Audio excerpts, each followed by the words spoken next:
Bismillahirrahmanirrahim. Assalamualaikum dan salam sejahtera. Saya akan sambung lagi hari ini pembelajaran kita ataupun perkongsian saya yang bertajuk Mereka yang Berjaya. Bagaimana hendak berjaya? Who? Siapa yang berjaya ini? Manhum? Siapakah mereka ini, tuan-tuan dan puan, yang berjaya? Allahu Akbar. Pertama, saya akan menceritakan tentang kerajinan. Rajin, ada satu sifat mulia, sifat ataupun adab yang kita kena tahu ialah rajin. Rajin, tuan-tuan dan puan, ialah, ini maksudnya dengan rajin ini adalah usaha yang berterusan.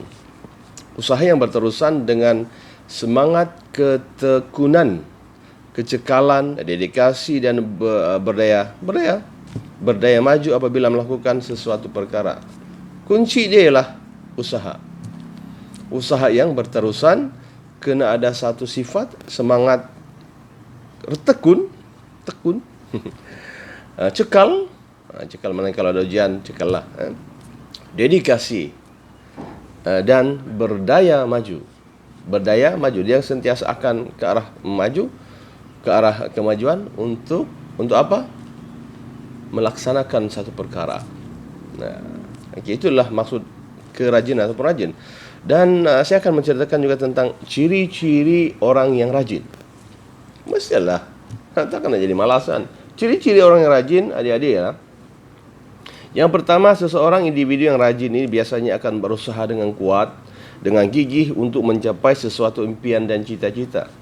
Kita ada yang akan mendorong kita. Kita ada cita-cita, kemudian ada impian, maka kita terpaksa rajin. Terpaksa buat rajin ini.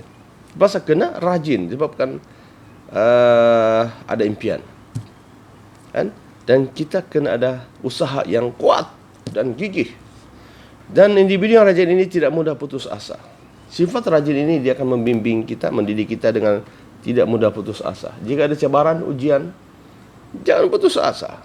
Tidak putus asa walaupun menghadapi pelbagai cabaran ataupun rintangan, kerana yang rajin ini sedar bahawa yang bulat ini kan, dia tidak akan datang bergolek, pusing-pusing kan, yang bulat macam bola kan, dia tidak akan datang kepada kita dengan mudah. Dan juga yang pipih ini tidak akan terbang layang datang sama kita. Kan Allah Subhanahu wa taala telah maklumkan bahawa kita kena berusaha. Di dunia ini kita kena berusaha di muka bumi ini. Berusaha untuk berjaya. Yang ketiga, saya akan bagi contoh, siapakah zaman silam yang rajin? Mereka yang rajin. Seperti yang pertama, Christopher Columbus. Kamu tahu siapa Christopher Columbus? Pelayar terkemuka. Yang kedua, Ferdinand Magellan, pelayar dan penjelajah. Thomas Alva Edison, yang mencipta apa? Lampu. Mencipta lampu mentol. Sekarang kita lihat macam-macam mentol. Kemudian Louis Pasteur, pencipta vaksin untuk penyakit rabis. Ramai di kalangan mereka ini rajin berusaha. Kan Alexander Graham Bell, ini memanglah calling telefon. Mencipta telefon. Jadi tuan-tuan dan puan, adik-adik semua, kita dikehendaki untuk saling bantu membantu. Kita ini mempunyai potensi macam-macam, kita ini mempunyai bakat bermacam-macam, maka kita kena saling bantu membantu. Siapakah sebenarnya Ferdinand Magellan? Saya pun tidak faham. Tidak kenal siapa dia ni. Saya akan kongsikan. Beliau merupakan seorang pelayar Portugis, orang pertama yang berlayar mengelilingi dunia, dan beliau terbunuh ketika penjelajahannya di Filipina pada tahun 1521. Di Filipina kan pelayaran.